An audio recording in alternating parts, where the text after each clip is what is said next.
Hello, welcome to Vinyl Junkies versus Discogs, round two, your monthly Vinyl Junkies program that looks at all things Discogs. We're here with the bald wonder there, Jeffrey of Discogs, and we're going to talk about what's been in the news. How are you, Jeffrey? I'm good. How are you? Everything's great, man. Yep. I look forward to these things, man. I like having fun. You're a little bit more of a prick than most of the people I deal with. So, Yeah. no, but it's okay. It's okay because what it does is it's like, the fucking Counter-Strike. It makes it a little bit more of a WrestleMania event. Maybe we'll wind up talking a whole lot less about music, though. But it's fun, man. And just to tell you that we are actually very serious about music, you can ask Jeffrey as my witness. Just 10 minutes ago, we were talking about Cinderella. We were. Is it true? We were talking about Cinderella and the fact that you still like them as a grown man. Absolutely, dude. I am looking for night songs as we speak. I saw them the first time. I've seen them a bunch of times, but I saw them the first time opening for Aerosmith. I'm pretty sure it was during the Permanent Vacation tour. So the first record that was kind of like taking him, upwards. And Cinderella were along for the tour. The reason I remember this is because there were only about 5,000 or 6,000 people in the crowd. But I'm a fucking maniac, it's about 16, 17 years old. At this point, I got a job. I'm making a lot of money selling newspapers over the telephone to people. Hi, this is me calling from the Gazette. Do you have the Gazette at your home? And I would do that and I'd make a fuck ton of money. You understand? So what I would do is, because I was a dumb teenager, I spent it all on t-shirts and concerts and albums. That's all I spent it on. So I went to this Aerosmith Permanent Vacation tour. And there's, the big t-shirt rack. Back then, the t-shirts were about $20, $18 to $22 a piece, you see. But you never saw any Cinderella or Aerosmith shirts in Montreal. It's just you didn't see it, and the internet didn't exist because, well, fuck, Aerosmith just came off their Done With Mirrors record, which sucked, right? Or, I love that record. Actually, it's one of my favorite records. But it's just it was very commercially unsuccessful. They were still on the cocaine, right? Only 5,000 people showed up to this Permanent Vacation tour, and I bought one of every single fucking t-shirt in that place. So I walked away, well, they walked away with maybe $150, and I walked away with 7 t-shirts. And I was one of those. You bought 7 t-shirts? Yeah, 7 t-shirts. Is that like a lifetime supply? Dude, you don't want to see what my... I have a pair of jeans that are about to fall into dust. There are fucking mustard stains from a decade ago on those things. And I need a pair of jeans so badly, like they're falling apart. It's pathetic. People think I look like a homeless person. I understand. Okay? But I have about 150 music or rock t-shirts. I got so many fucking t-shirts and I just love it. So look... You're fucking interrupting me. I'm telling a story here, Jeffrey. I didn't say anything. I told you kept talking. I almost took a nap while you were talking about your 150 rock and roll t-shirts. Okay. So what you're telling me is that this doesn't hold interest. No. I mean, I have a significant amount of t-shirts as well. My girlfriend makes fun of me when I do laundry because it takes me 2 loads just to wash the black t-shirts. Yeah, but you see, the deal is that, as God is my witness, man, it's like seeing me in anything but a t-shirt is like spotting Sasquatch. I don't own anything else. I own this shirt here, a decade at least, 15 fucking years. Dude, no, you got to refresh those things, man. Nah. It's comfortable. I don't like going outside. I don't want to fucking talk to people. Walking through Oh wait, you'll be walking through a Canadian Tire and it'll just fall off. When's the fucking Tim Hortons joke coming there, Kentucky? Fucking Kentucky. Montreal, dude. I know my way around Montreal. All right, I've been there. So look, I used to wait in line and I had tickets. What I'm trying to say is I had tickets in the first 5 rows. Now back then, as soon as the lights go down, everybody bum rushes the stage. As long as you're within the first 5 rows, right behind there, the first guard was there. So the trick was to get wherever you are into the first 5 rows, and then you bum rush the stage and you watch everything from the from the front row. Okay, so this is what wound up happening with this Aerosmith concert, and as I'm on the floor, I proceed to put on all 7 of those T-shirts, and I guess it took a while, and I guess it must have been some kind of a spectacle or something, because I noticed that people in the arena started fucking pointing at me like, holy fuck, look at the maniac with all those T-shirts. Because how many John Coltrane records do you have, Kentucky? Me? Yeah. Several. Right. I'd say more than 15. There you go.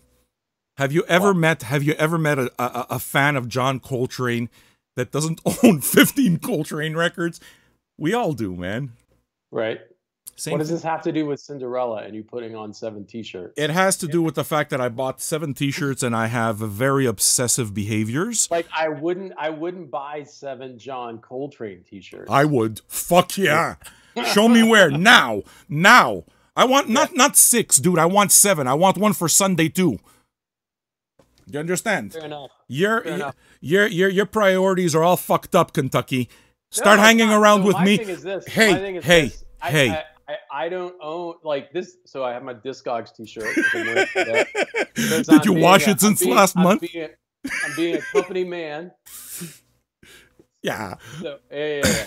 So I've got this. I've got a Beavis and Butthead T-shirt that I've had forever. Sure. That everyone hates that I wear, and then all the rest of my T-shirts are just plain. That way, you never know which one I have on. Like just in case there's a camera around and you decide you want to like jump in and tell people, hey, look, I'm the Mr. Clean Man. And make an extra $1 just like that. Like if you hang around New York City next to all those... Hey, I'm talking now. Next to all those guys that play Spider-Man. Hey, look, go take a picture next to the Oompa Loompa there. And they're all there, right? You can just go there with a fucking white suit. And... Who did I say that you looked like? Mr. Clean Man. Oh, the white T-shirt. I haven't heard that before, ever. Just super original today. No, it's just the pleasure. It's the sheer pleasure of destroying you online. You understand, Kentucky? This is the way. This is the odd male way that guys like us have fun. Is that weird or what? I'm not having fun. No, sorry. I'm just kidding. I'm glad one of us is having fun. I'm here to talk about music. A bit. Like that. But we were talking about Cinderella. Oh, you want to hear something funny? Yes, I do. So, my girlfriend's family friend works for a company. It's like a salad dressing thing called Garlic Expressions. Okay. Right? So she came down to visit with her family, and I pulled her aside and I was just like, I have a new theme song for you. I sing it to my dog all the time when I use Garlic Expressions, and I sing it to the tune of Jimi Hendrix's Manic Depression. And so I'm in the middle of this theater singing Garlic Impressions or Expressions. I do that shit all the time. It just makes everything good. Do you know, can I tell you something? I'm Italian, right? So growing up in my little, like, I grew up in a Scorsese film. I say it all the time. It was very much like growing up in a Mean Streets movie, right? So in our neighborhood, I was surrounded by other first-generation Italian families, and we all lived in the same neighborhood, a rough neighborhood with the little bars, just like you saw in the movie, right? And Grease came out. You remember when Grease came out? Yep. Motherfuck, was that a soundtrack? Like, everybody owned the soundtrack to Grease and Saturday Night Fever. And the big thing was going to Grease, right? So Grease was actually the first movie that I ever went to.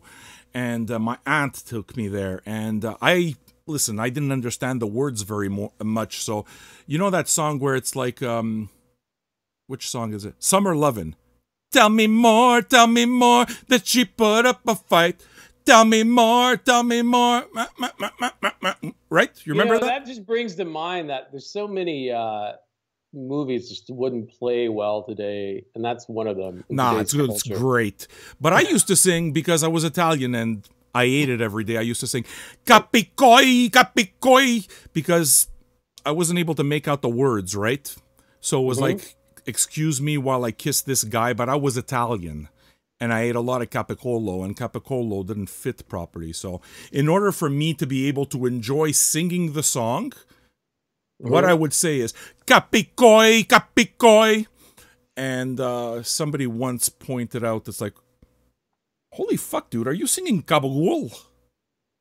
And I got embarrassed and I wasn't able to answer, and he laughed at me. Aww. That's music related, isn't it, Kentucky? No, but we probably, I mean, yes, it is, but we should probably talk about something that I'm here to talk about, like Cinderella. Just when I thought you were going to get on your soapbox and start, oh no, let's be serious and talk about Discogs. Nice going, Kentucky. I like it. Yeah, so look, what's been going on with Discogs, man? I've seen a bunch, but why don't you tell us what's up? Hey, I can do that, but I have a real name. It's not Kentucky. Oh, am I hitting a nerve? Yeah, I don't know, man. It's rough living in a red state sometimes. Dudes, so, yeah, but you're you.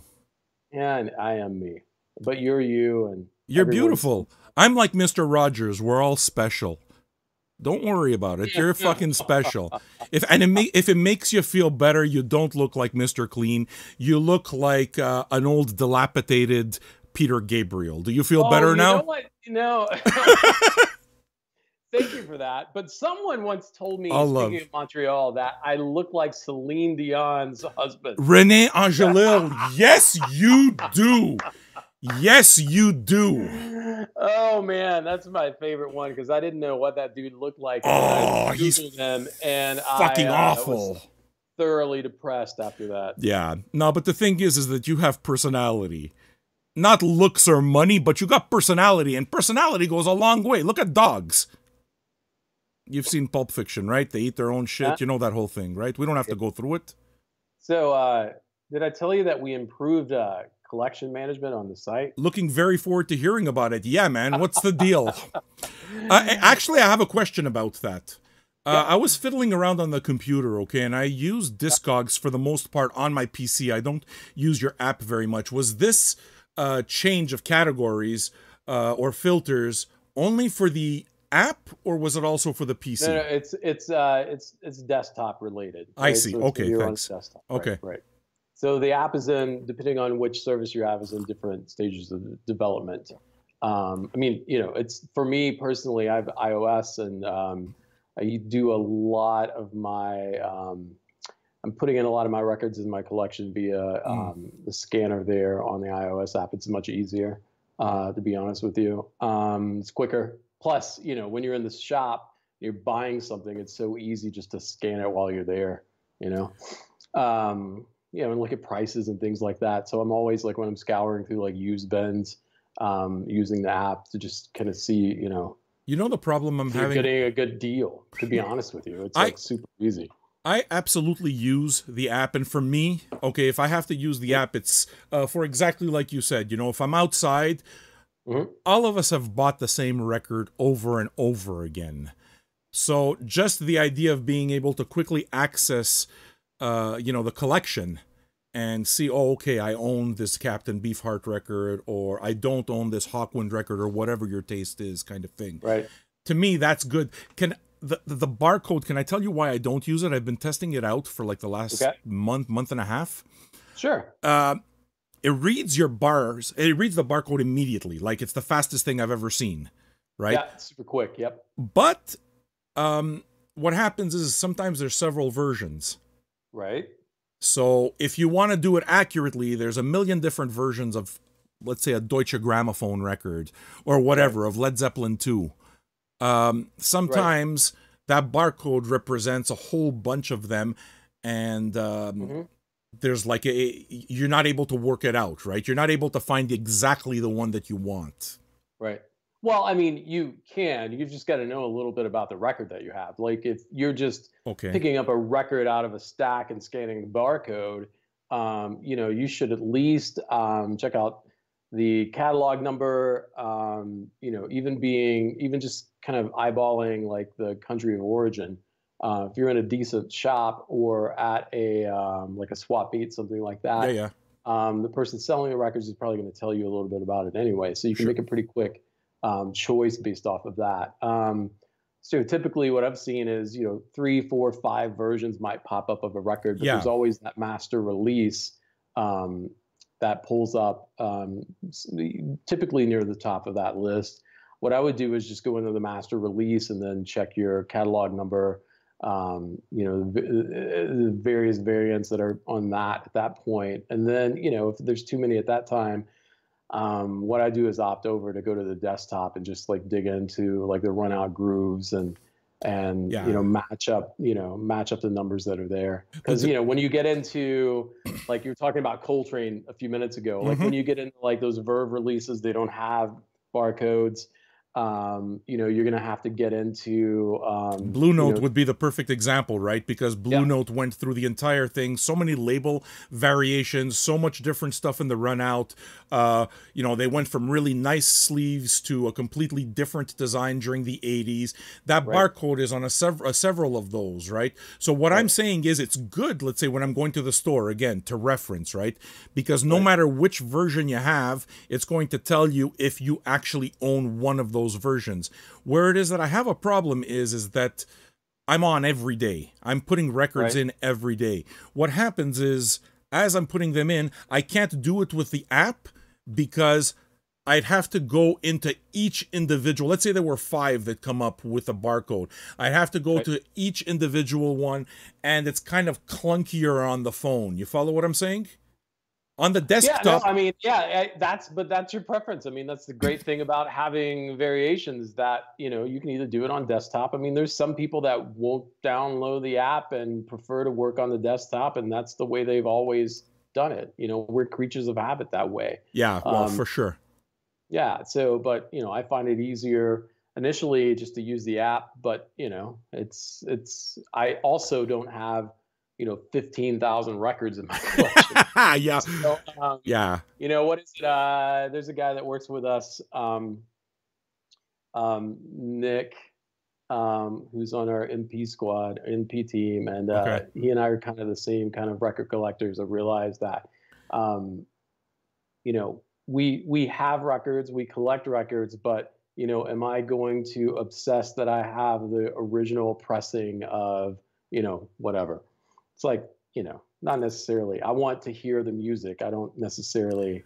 I follow. You know what I'm saying? It's like I'm not necessarily going after every variation of something. Now, there are some that I do. Like I spent a solid amount of money on some PJ Harvey records from the 98 to 2002 range. You want Rid of Me Too to come out as well, right?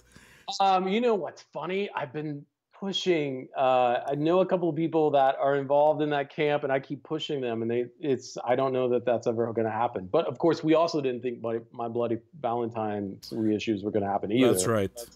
But no, I would love for that catalog to come back out. But then it's like I would want to know. It'd be like insider trading. I'd want to know before they announced it, so I could sell these records that I have that are worth $200, and then.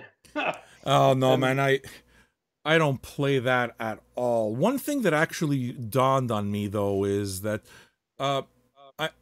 it's important for insurance purposes. There's something feeding back here, and I don't know what the fuck it is. It's making me nuts. But for insurance purposes, Discogs is really very helpful because you know, it gives you the lowest price for those records, it gives you the median, and it gives you the highest that it's ever fetched, right? And it takes averages. So I don't know how it is out there in the States, but here in Canada, house insurance does not cover record collections or any collections. You have to buy separate insurance for that. Okay. Oh, wow. So, and they sell that by units of 10,000. Okay. So in other words, if your collection's worth $43,000, you're going to buy 5 units of 10,000 when it comes to insurance. It makes it really easy to be able to just kind of take a screenshot of your median value and say, here, I'm not lying, right? As a matter of fact, if anything, the argument can vary. Like when you're looking at that, right? Of course, let's assume that, I mean, it's terrible to talk about, but let's assume you lose your records in whatever fashion, right? If you spent a lifetime putting it together, they're worth something. You know, it's good to know that you guys kind of carry that median. And to me, honestly, that's a huge part of Discogs, that archive, just being able to dig into that information and access it whenever you want, whether it be for insurance purposes, whether it be for research, is, you know, I've called you guys the Library of Congress, but that's kind of it for records, man. Right. No, I mean, it's, you know, there's well over 9.5 million releases in the database now. You know, we're approaching 10 million. So, and the data that's there is just incredible. So being able to, you know, it's great. You know, you're talking about insurance, but also just being able to dig into more information about these records. It's amazing. And, you know, you're always learning something.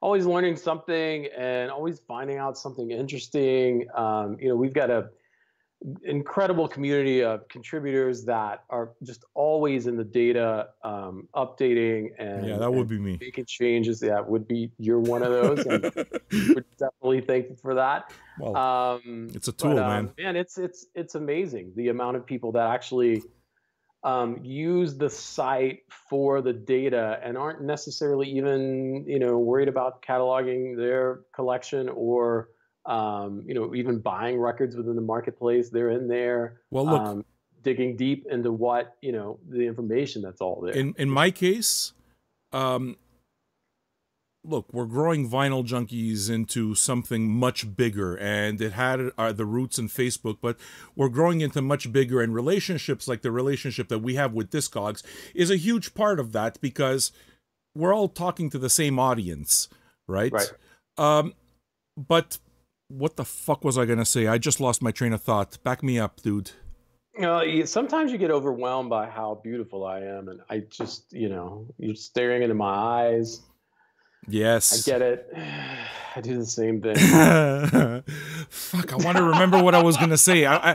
It bugs me when that happens, because it just sounded so meaningful, and I'm like so passionate as I'm telling the story, and then brain fart, like just short-term memory just dies. You don't remember, Kentucky? You're supposed to help me, please. No, what? I don't know where you were going with it. Okay, but where did I leave off is what I'm saying. Oh my God. Okay, so look. So let's go back back to the collection side, because I did want to talk about that. Yes.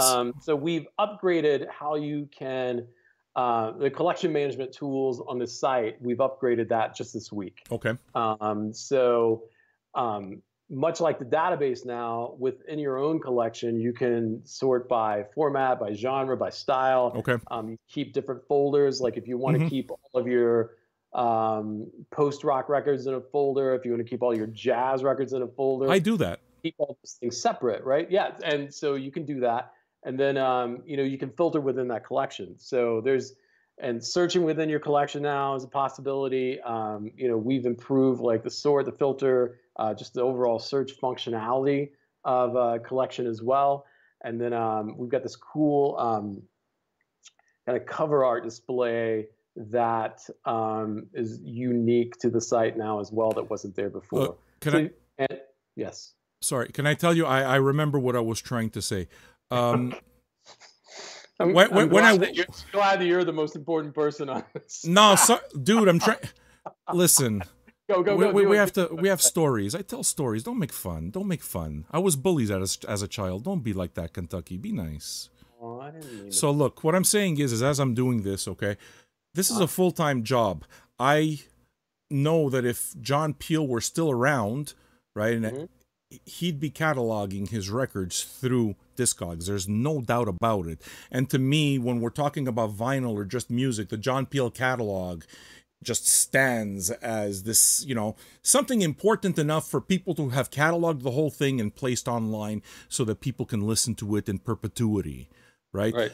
I catalog everything back there exactly the same way, okay? Because you have to have the access to information is so much easier, and the way John Peel researched his music is not the way we research our music. Here we can put kind of like 12 different tabs.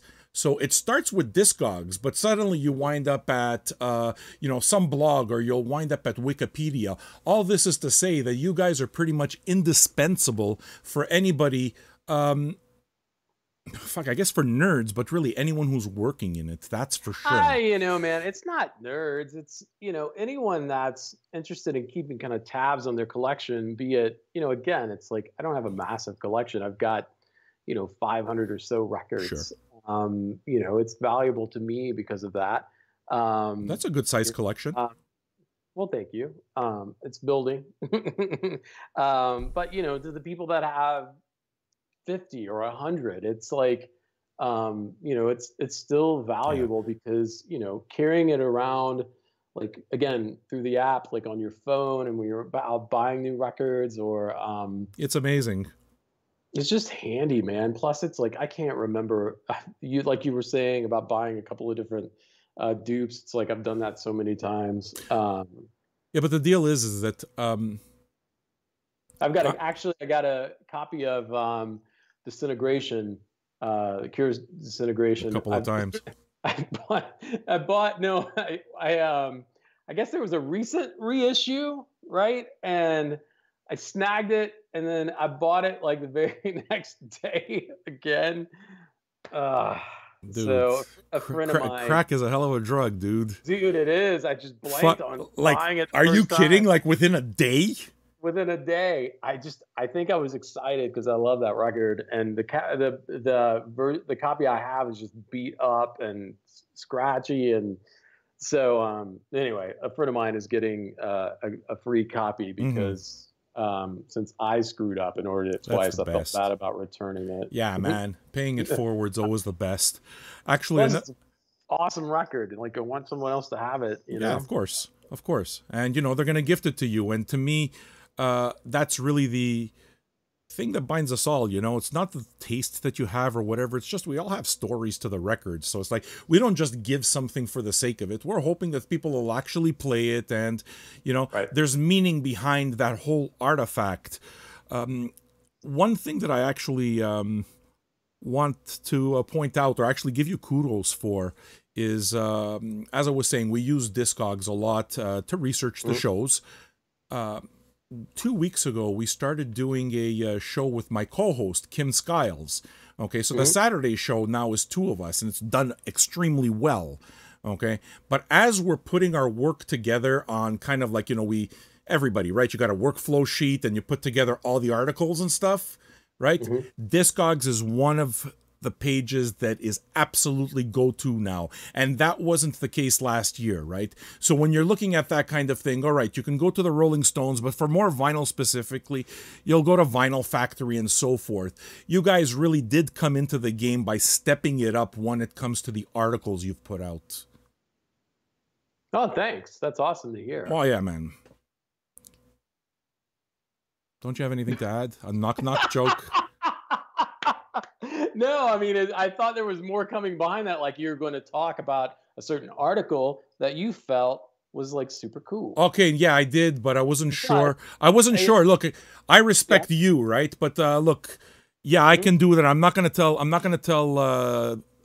into details, but well, I mean, for the people watching and everything, I mean, heading over to the blog, like blog.discogs.com, there's tons of great stuff that's up there right now. There's a whole post about the collection features that we launched this week.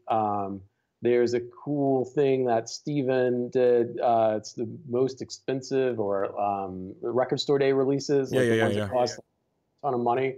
I just put together with a writer kind of the best soundtracks from this decade. Sure. Coming off like the Black Panther um, moment that we're having right now, and that soundtrack is incredible. That's the Kendrick one, right? I'm looking for that. Yeah, yeah, dude, it's still up for pre-order. Like they haven't released it on vinyl yet, so I suggest getting it. It's super cool. Yeah, I'm going to need that necessarily. Yeah, there's a bunch of really great songs on there. So we kind of ran through some records from that decade, like the Cliff Martinez Drive soundtrack, which is really cool. I've got that one. I have all of those Cliff Martinez ones. Oh, it's so cool. And then another one I thought I just would made the movie was Baby Driver. Like that movie was last year, right? Yeah, that was last year.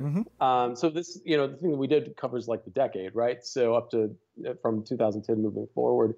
So that record just carries that. I mean, the movie's solid, but that record makes that movie. Oh yeah, even so for sure. Did any Johansson make it on? No. Fuck, No. he's so amazing. He's ethereal. He's like the Arvo part of the soundtrack world, and Well, and that's the thing. It's like there's so much great music out there. It's like you can't just include everything. So it's almost like did you include reissues or only the new stuff? So here's how we pull this thing together. So we use the database, right? Right. So going in and looking at the most collected soundtracks and scores from that date range, Okay. right? So since we were talking about Black Panther. Went through and really just looked at what was in people's users' collections. Yeah. And so that data just for that is invaluable because then we can see, the popularity of records and know that we can speak with some type of authority there instead of going purely on, my opinion or the writer's opinion or someone, You just put something that's not arbitrary. It's there, and it's still it's still it's still a bit of opinion because there's some that were in the top 20, 30 that you could argue I mean anything past like the first 3 or 4, it's all up for debate. Gotcha. But it's still driven by collection, right? So it's still one of those things that. All like these records are in so many people's collection that we have to include them just by basically popular vote. Oops. Actually, that kind of brings us a little bit to. I mean, if can I tease? You're cool with that? Yeah. Awesome. Yeah.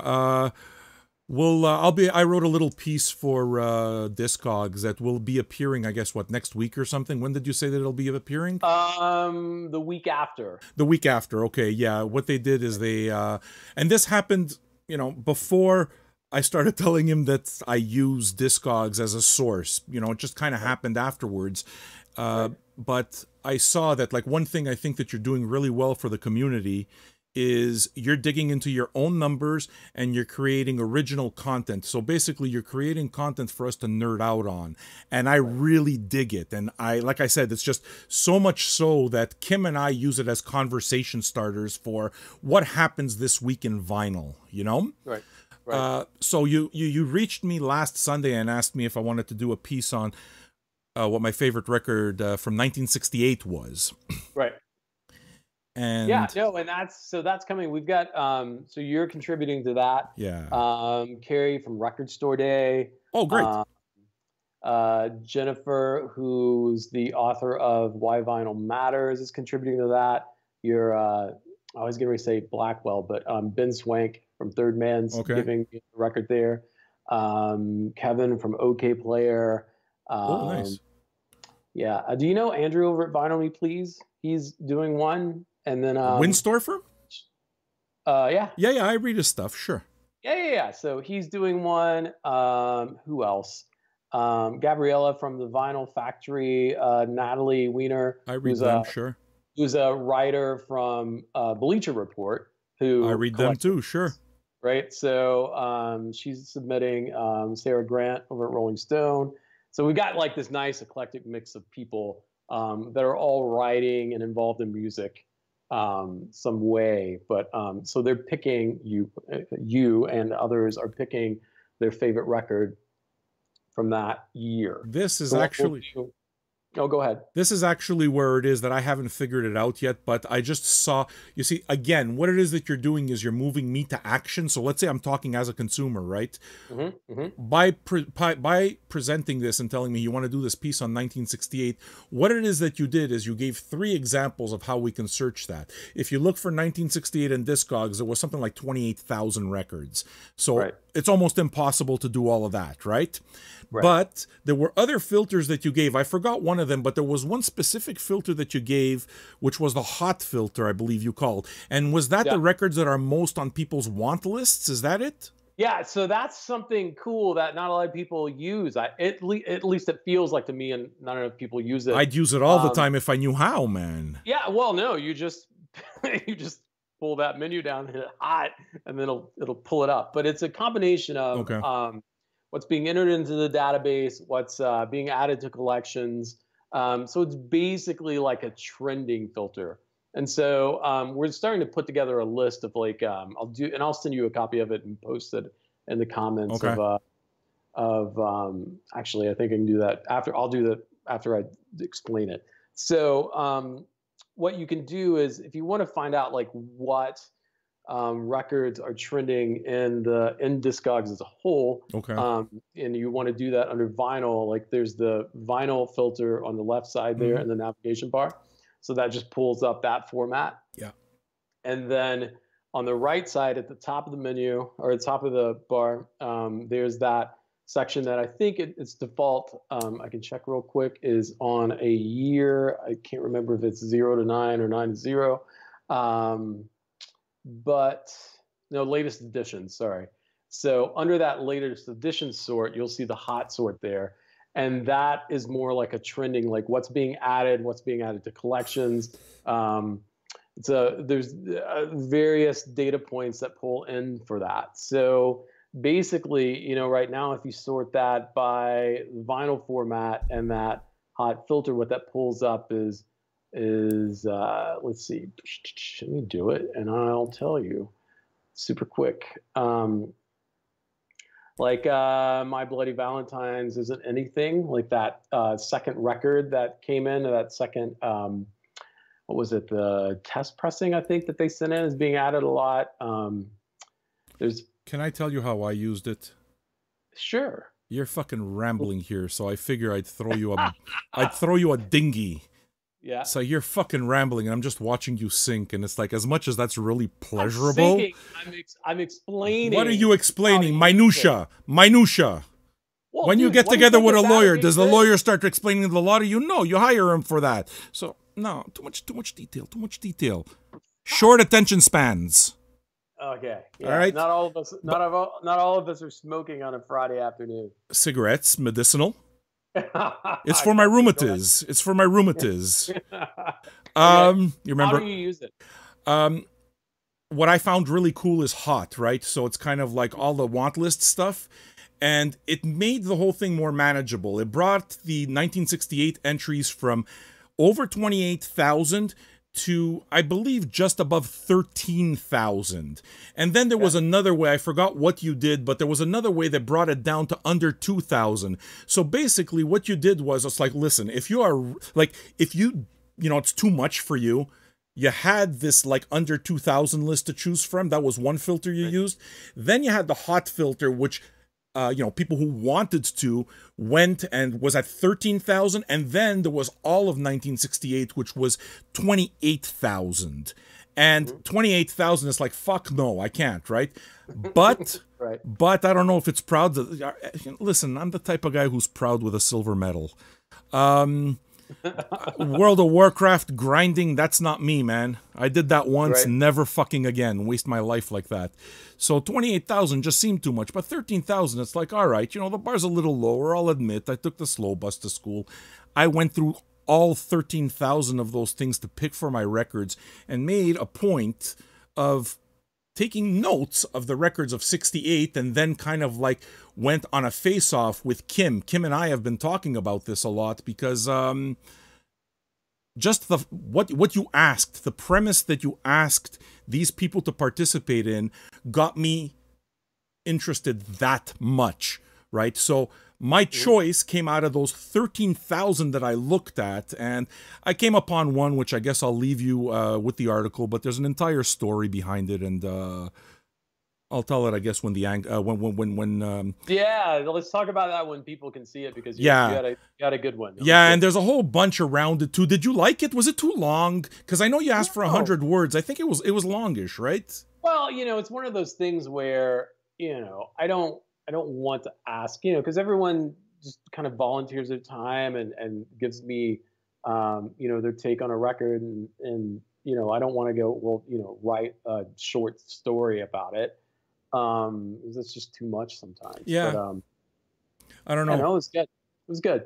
Look, it's something that really meant that much to me. As a matter of fact, the record's on the fucking turntable right now. And I'll tell the story. There's a whole lot more behind what I just wrote down.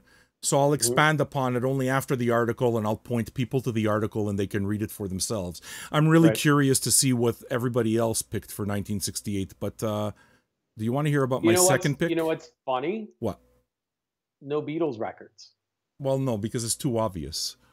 Yeah, so everyone stayed away from someone might have done Beggar's Banquet, I think. Led Zeppelin. No Led Zeppelin. Wow. Rolling Stones, you said maybe. Jimi Hendrix. No Hendrix. Are you kidding me? No. The Doors? It's like, it's one of those things. It's like people's opinion, man. There was some record. There were two choices that I had to go look up because I had no idea who it was. I could have gone that route, but you asked for favorite, right? So there were a bunch of things. For example, we could have easily taken that and said, what would be, your biggest want? And that could have been a discussion also.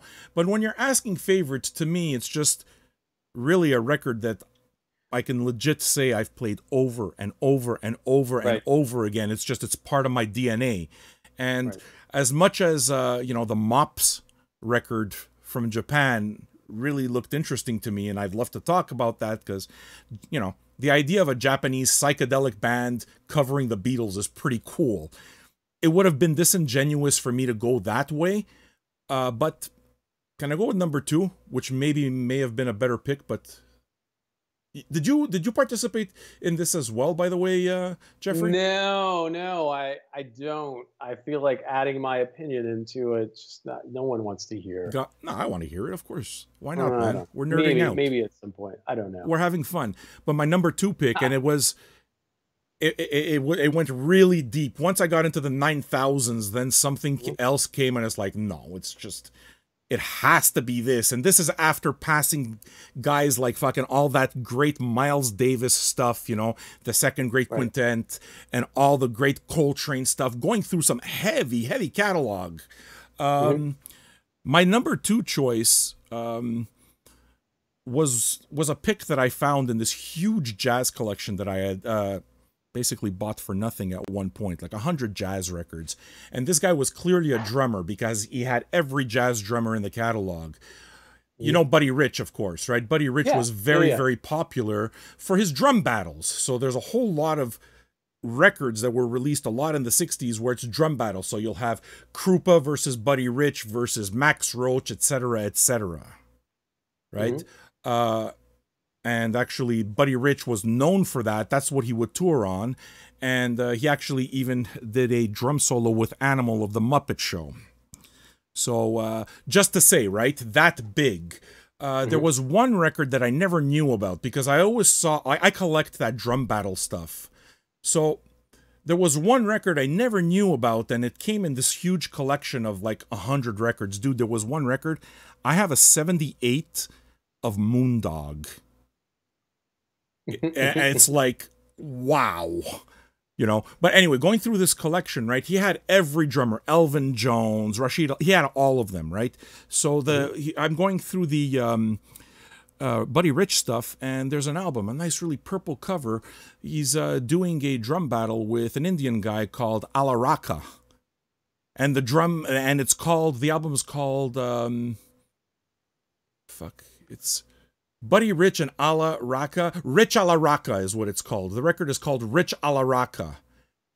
And at that time, right, it's the whole flower power movement, the whole India movement, you know, the Beatles going to...